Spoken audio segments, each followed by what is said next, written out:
Nous avons travaillé sur le sujet du voyage vers une exoplanète car elle nous semble présenter une des questions les plus importantes du futur plus ou moins proche de l'humanité.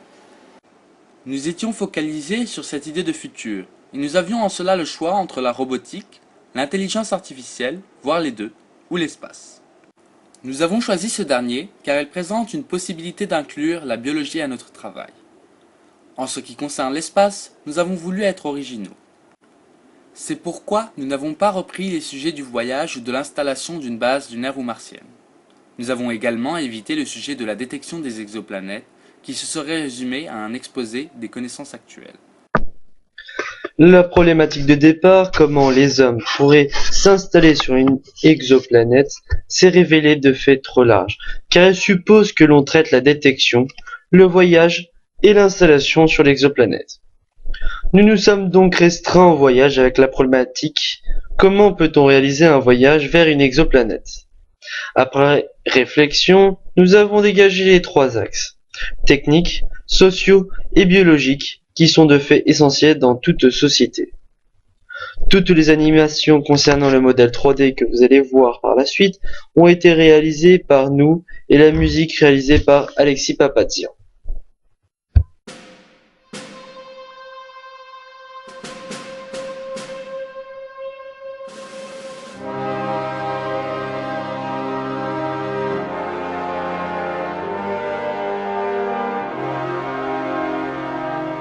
Bonjour, vous venez d'entrer dans le vaisseau Humanité, à destination de la planète Zarmina, en orbite autour de l'étoile Gliese 581, située à 20,5 années-lumière du Soleil. Le voyage aura une durée d'environ 150 ans. Veuillez attendre le personnel de l'équipage qui vous accompagnera lors de votre visite guidée du vaisseau. Bonjour. Les humains ont toujours rêvé d'atteindre les étoiles.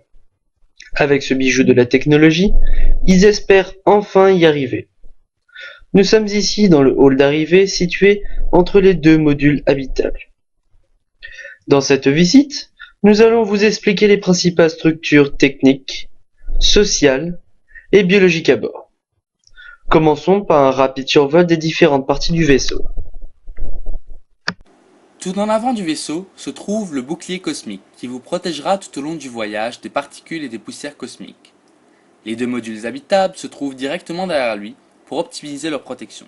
Derrière encore se trouve le complexe des panneaux solaires suivi du module de stockage. Enfin, tout à l'arrière, se trouve le système de propulsion qui permet au vaisseau d'atteindre la vitesse de 0,2 c. C'est par ici que nous commençons notre vie. Pour les besoins de ce voyage, l'Agence spatiale internationale a développé un système de propulsion révolutionnaire. Ce système se décompose en 2 réservoirs, 4 chambres à réaction et 4 tuyères qui permettent d'orienter la matière éjectée. Le premier réservoir contient de l'hydrogène liquide. Le second contient de l'antimatière. L'antimatière est l'opposé de la matière, ou en quelque sorte son image dans un miroir. Lorsque la matière rencontre l'antimatière, tous les atomes et les antiatomes s'annihilent en se transformant en énergie en vertu de la formule E égale mc2. C'est sur ce phénomène que le système de propulsion du vaisseau est basé. Une quantité limitée de positrons s'écoule du réservoir électromagnétique à travers 4 tubes qui les conduisent vers une des 4 chambres à réaction où ils interagissent avec la matière, émettant ainsi des rayonnements électromagnétiques. L'hydrogène, liquide circulant à travers la grille, capte alors ces rayonnements. Très fortement chauffé, il est alors propulsé à toute vitesse vers la sortie de la tuyère, puis s'échappe dans l'espace en produisant une poussée formidable. La production d'antimatière est une industrie complexe qui se réalise dans de géants accélérateurs de particules construits pour cet effet dans l'espace et alimentés en énergie par d'énormes panneaux solaires. Passons maintenant à l'avant du vaisseau et au bouclier. L'espace est un milieu dangereux. Le vaisseau sera constamment bombardé à la fois par des poussières interstellaires et des rayonnements électromagnétiques plus ou moins puissants. Les nombreux chocs avec les particules détruiraient à la longue la coque extérieure du vaisseau. En guise de protection, le bouclier creux, à une coque en beryllium, métal extrêmement léger et résistant. Quant aux rayons électromagnétiques, certains d'entre eux, les plus énergétiques, peuvent pénétrer les différentes couches métalliques du vaisseau et endommager l'ADN humain. Heureusement, la partie creuse du bouclier est remplie d'eau, corps idéal pour absorber ces rayonnements. Derrière le bouclier se trouvent les modules habitables, endroit où vous logerez tout au long du voyage. Les deux modules sont identiques à l'extérieur et sont dotés des mêmes équipements à l'intérieur. Ils ont la forme de tore, c'est-à-dire des anneaux obtenus à partir de la révolution d'un cercle. Leur diamètre externe est de 1720 mètres et leur diamètre interne de 400 mètres, permettant d'avoir une largeur au sol de 300 mètres. La surface totale du sol sera ainsi de l'ordre de 1,6 million de mètres carrés. Chacun des modules peut ainsi accueillir 5000 habitants. Pour assurer le confort et l'habitabilité de ces modules, un des aménagements clés du vaisseau est la gravité artificielle recréée à bord. En effet, une longue exposition à la pesanteur crée une avalanche d'effets secondaires indésirables. Déminéralisation des os, détérioration des muscles dont le cœur, perte d'hémoglobine, sans compter les effets psychologiques. Pour compenser la gravité, les deux modules sont en constante rotation, au rythme de 0,95 tours par minute. Cette vitesse, induite par le diamètre du tore, est celle qui permet d'obtenir, grâce à l'effet centrifuge, une accélération au sol de 9,8 mètres par seconde, égale à celle de la gravité terrestre. De fait, cette vitesse sera régulée par ordinateur pour s'adapter constamment à l'accélération due à la propulsion. De plus, elle évoluera progressivement pour s'approcher de la gravité de la planète d'arrivée, qui est 1,4 fois plus forte que celle de la Terre. La gestion énergétique du vaisseau, isolé dans l'espace, nécessite des dispositions complexes. L'énergie se faisant rare dans le vide interstellaire, il est important de ne pas la perdre.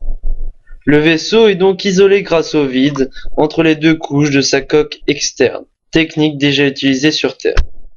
Ensuite, le vaisseau contient divers équipements pour récupérer les différentes formes d'énergie et les transformer en énergie électrique.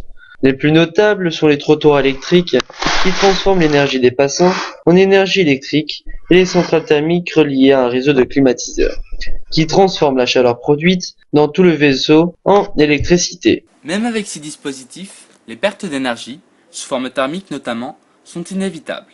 C'est pour compenser ces pertes que le vaisseau est doté de 8 complexes de panneaux solaires photovoltaïques, de groupes de 4. Chaque complexe contient l'équivalent de 80 panneaux, 40 x 60 mètres. La surface totale de panneaux solaires est de 1 536 000 m².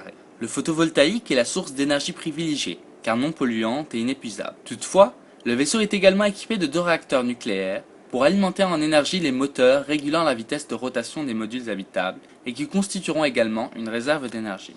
La réalisation d'un tel vaisseau n'a pas été une chose. Des trésors d'ingénierie ont été déployés pour construire et assembler les différentes parties de ce vaisseau dans l'espace. Le matériel vient soit de la Lune, expulsé jusqu'ici grâce à une catapulte électromagnétique, ou des astéroïdes, ou encore de la Terre, acheminé alors par l'ascenseur spatial et par les voiles solaires jusqu'au point de Lagrange 4 du système Terre-Lune.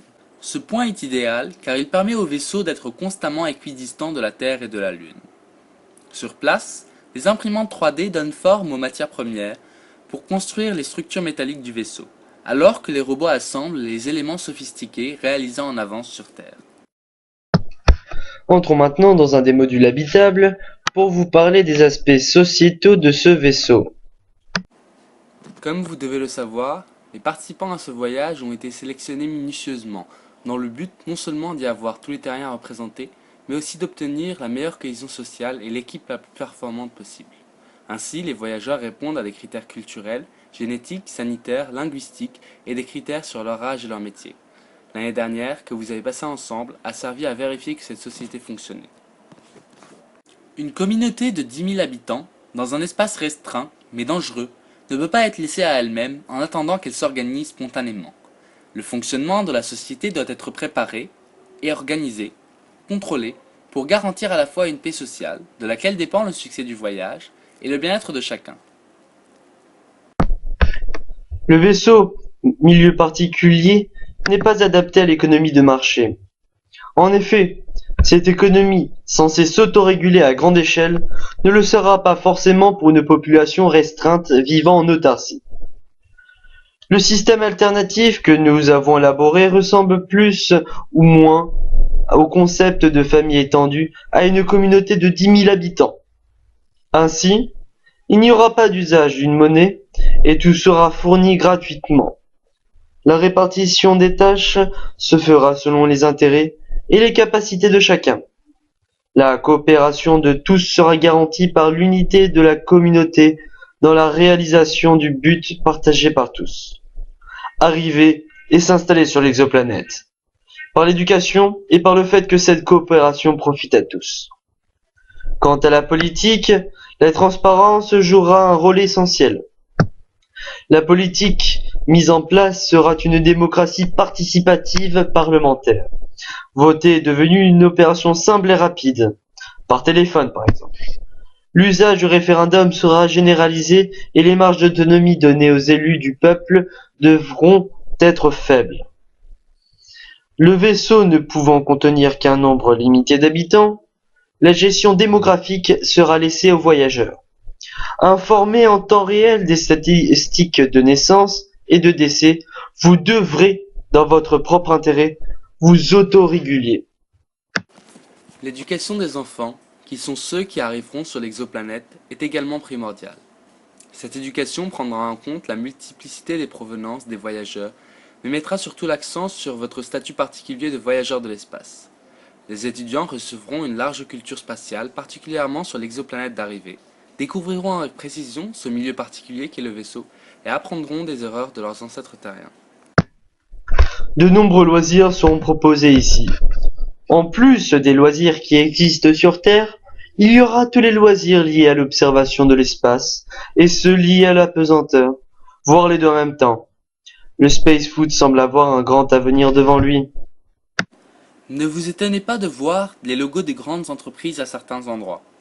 En effet, avec les États, ces entreprises ont été les acteurs principaux du financement de ce projet. Ne vous inquiétez pas non plus, tout cela sera enlevé avant le départ.